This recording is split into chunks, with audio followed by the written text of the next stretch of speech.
Շնորհակալ եմ, մեծարգո վարչապետ, կառավարության հարգելի գործընկերներ, սիրելի հայրենակիցներ, հարցը ուղղում եմ Հայաստանի Հանրապետության արտաքին գործերի նախարար պարոն Միրզոյանին։ Պարոն Միրզոյան, դուք քիչ առաջ արձանագրեցիք, որ թեմաներ կան, որոնցով ընդդիմադիր գործընկերները լցնում են մամուլը, սակայն այսօր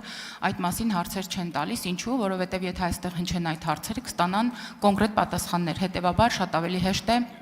այդ հարցերի շուրջ հարցազրույցներ կազմակերպել, որտեղ հարց տվող լրագրողը շատ ավելի համաձայն է ընդդիմադիր գործչի հետ, քան ինքը ընդդիմադիր գործիչը, եւ այդպիսի մի ասուլիս էր երեք մեր գործընկերներից մեկն է տվել եւ հնչեցրել է որոշ հետաքրքիր մտքեր, որոնց կարծում եմ արժե անդրադառնալ, մասնավորապես նա խոսել է թրիպի մասին, Հայաստանի Հանրապետության բաժնեմասերի մասին եւ հղում անելով մեկ այլ նախկին գործի ասել է, որ եթե հայկական կողմը պարզապես ձայն չհաներ բանակցությունների ընթացքում եւ հանգիստ նստեր, ըստ երևույթին Հայաստանի Հանրապետության բաժնեմասը շատ ավելի մեծ կլիներ, ենթադրում եմ, որ նա հիշել է իր պրակտիկայից որոշ դրվագներ, որտեղ հայկական կողմը լուր նստում էր եւ իր փոխարեն որոշում էին ամեն բան, խոսելով թրիպի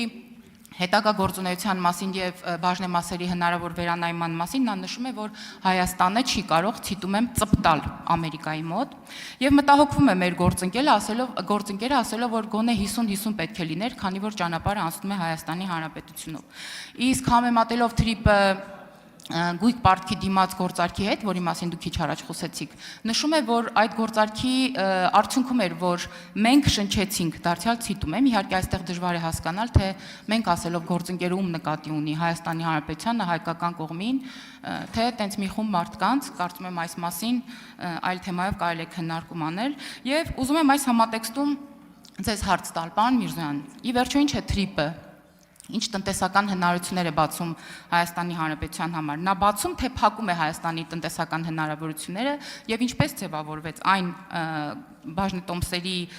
ձևաչափերը 2674, որոնց մասին մենք բազմիցս խոսել ենք։ Հարցին կպատասխանի արտաքին գործերի նախարար Արարատ Միրզոյանը։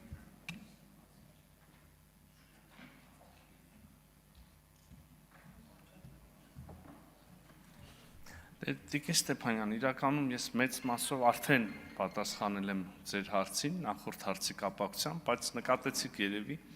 ասելիքս ինչ-որ առումով կիսատ մնաց, կարող եմ շարունակել, ասեցի արդեն, որ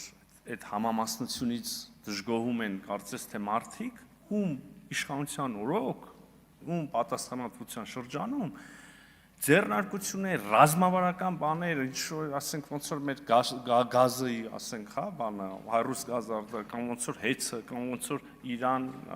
իրանական այդ գազի խողովակը եւ այլն, Հրաստանի ջրի 5-րդ բլոկը ամբողջությամբ 100%-ով տրվել են այլ պետության։ Եվ շատ տարօրինակ այդ մարդկանցից հիմա լսել քննադատություն, որ Հայաստանը մի համատեղ տնտեսական նախագծում պահում է էլի ռազմավարական նշանակության, պահում է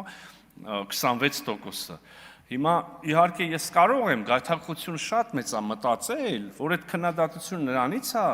որ այս դեպքում այս համագործակցությունը մի երրորդ երկրի հետ է, այլ ոչ թե նույն երկրի, որին 100%-ով եւ իզով թոզով նախկինում տրվել են այդ բաները, այդ ձեռնարկությունները։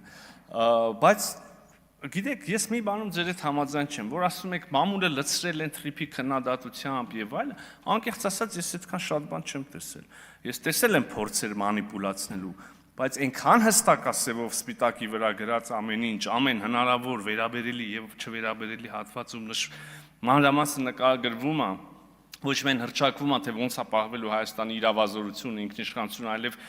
որտեղ հնարավոր է ավելի մանրամասն ասում է, թե դա ոնց է դրսևորվելու գետնի վրա, որ չկա, նույնիսկ մանիպուլացնելու տեղ շատ չկա։ Ի վերջո, ել եմ ասում, սևով սպիտակի վրա գրված է, հրապարակված է, բոլորը կարող են կարդալ։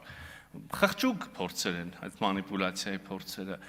Ինչ վերաբերում է նրան, որ ասում եք, թե ի վերջո ինչ է, ի վերջո դա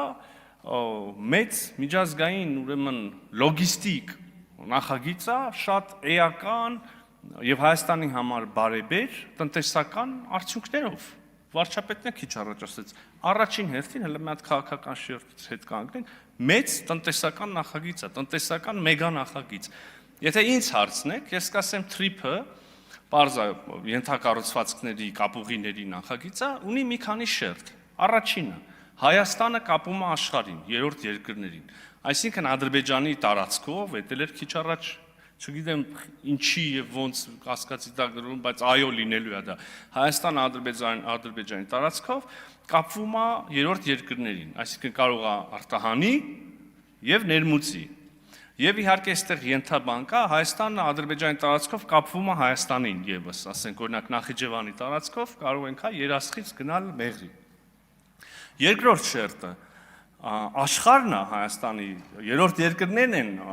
Հայաստանի տարածքով կապվում երրորդ երկրների, ասենք օրինակ Կենտրոնական Ասիայի երկիրը Եվրոպական միության երկրի հետ Հայաստանի տարածքով եւ երրորդ շերտը այո Ադրբեջանն է Հայաստանի տարածքով կապվում եւ երրորդ երկրների եւ Ադրբեջան-Նախիջևան կապն է հաստատվում։ Այսինքն սա փոխկապակցվածության մեգա նախագիծ է մեր համար սա ունի ռազմավարական նշանակություն, մենք ակնկալում ենք մեծ տնտեսական օգուտներ։ Այդ օգուտներն էլ ավարտում եմ, այդ օգուտներն էլ նախ սահմանահատման, հա, այդ բանի սահմանված վճարների, հարկերի հավաքագրումն է, որ ուղիղ գնալու է պետբյուջե, որ էլի գրված է իրավական շրջանակներում, երկրորդ այդ ընկերության, թրիփ զարգացման ընկերության համապատասխան ուրեմն բաժնեմասի չափով ստացված եկամուտը շահույթը։ Այսինքն մեկը մյուսին չի բան, եւ նա ենք ստանալու եւ նա։ Արձագանք չունեք։ Շատ լավ։